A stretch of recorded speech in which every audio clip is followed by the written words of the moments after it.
MTV நேயர்களுக்கு வணக்கம்.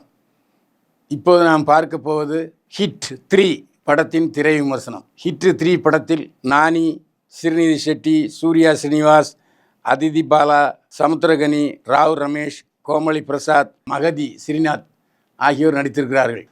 Chanu John Varghese ஒளிப்பை செய்திருக்கிறார். விக்கி ஜே மேயர் இசையமைத்திருக்கிறார். சைலேஷ் கோவாலு கதை திரைக்கதை வசனம் எழுதி இயக்கியிருக்கிறார்.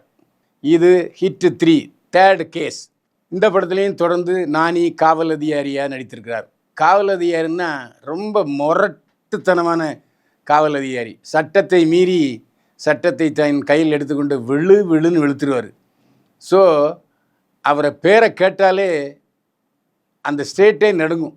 நானி பேரை கேட்டால் காவல்துறை அதிகாரி நானி ஒரு குறிப்பிட்ட வழக்கை விசாரிக்கும்போது அந்த மாதிரி இந்தியாவில் பல கொலைகள் பல்வேறு இடங்களில் நடப்பதை பார்க்கிறார். இதனால் அவர் ஒவ்வொரு இடத்துக்கும் போய் துப்பறிகிறார். யார் எதற்காக இந்த கொலைகளை செய்கிறார்கள் என்பதை கண்டறிகிறார். இந்த படத்தில் நானிக்கு அர்ஜுன் சர்க்கார் என்ற பெயர். அர்ஜுன் சர்க்கார்னு சொன்னாலே ரோட்டெல்லாம் அலறிச்சு ஓடிடுவான். விசாரிக்கும் போதே ஒன்று கிடிச்சிடுவான். அந்த மாதிரி முரட்டு சுபாவம்னு அப்படி இல்லை, வன்முறை வெறியாட்டம் ஆடுகிறார். அதாவது கதாநாயகன், ஆனால் வில்லன் எப்படி ஒரு கொடூரமாக தாக்குவான் அந்த மாதிரி தாக்குவார் நானி. அது ஒரு ஸ்டைல். அந்த நானிக்கே ஒரு ஸ்பெஷல் எப்படி ரஜினிகாந்துக்கு ஸ்டைல் இருக்கோ அதுமாரி நானின்னு ஒரு ஸ்டைல். தெலுங்கில் வெளுத்து கட்டியிருக்கார் மனுஷன். ரத்தம் சதையுமாக ஒரே ரணகலமாக இருக்குது. எதற்கெடுத்தாலும் சண்டை காட்சிகள். அதேமாதிரி அருணாச்சல பிரதேசம், காஷ்மீர், குலுமலானி இந்த பிரதேசம்லாம் போய் படம் எடுத்திருக்காங்க. அங்கெல்லாம் வந்து இந்த மாதிரி தேச துரோகிகள் இருக்கிறார்கள்.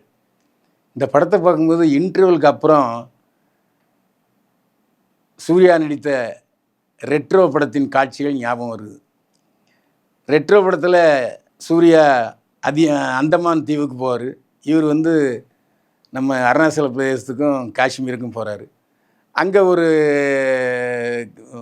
வில்லன் வந்து இதே ரெட்ரோவில் சூர்யா பார்த்த மாதிரியே அனுபவத்தும் இருக்கும். அதாவது ரெட்ரோவில் பார்த்த சீனே இதில் வர்ற மாதிரி இருக்கும். இதில் யார் காப்பி அடித்தாங்கிறது தெரியல.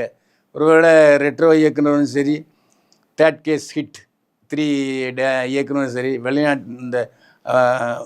வெளிநாட்டு படத்தை இதையாவது பார்த்து காப்பி அடித்து எடுத்தாங்களாங்கிறது தெரியல. இன்டர்வலுக்கு அப்புறம் ரெட்ரோ படம் பார்த்த மாதிரியே ஒரு உணர்வு இருக்குது. ஆனாலும் ரெட்ரோவில் கொஞ்சம் அந்த வன்முறைங்கிறது வந்து ஒரு 70% தான். இதில் 100% ஒரே சண்டையை ரசிக்கிறவங்களுக்கு இந்த படம் ரொம்ப பிடிக்கும்.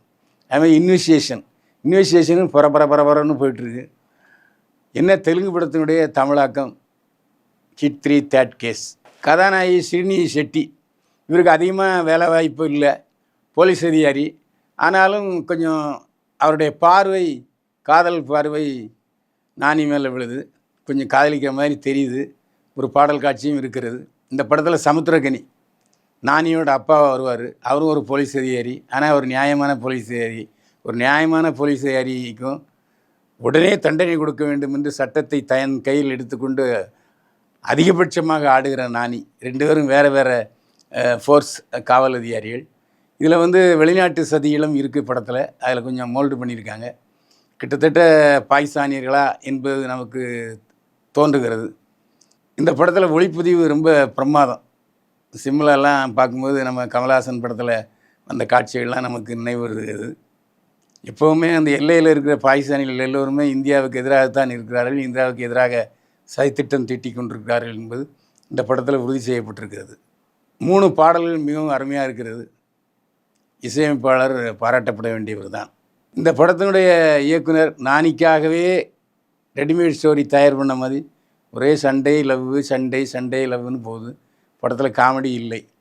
இருந்தாலும் நாற்காலியின் நுனியிலே உட்கார வைத்து விட்டார் இயக்குனர். மொத்தத்தில் சொல்லணுன்னா ஹிட் 3 தேர்ட் கேஸ் சண்டை விருந்து. சண்டை பிரியர்களுக்கு சர்க்கரை பொங்கல்.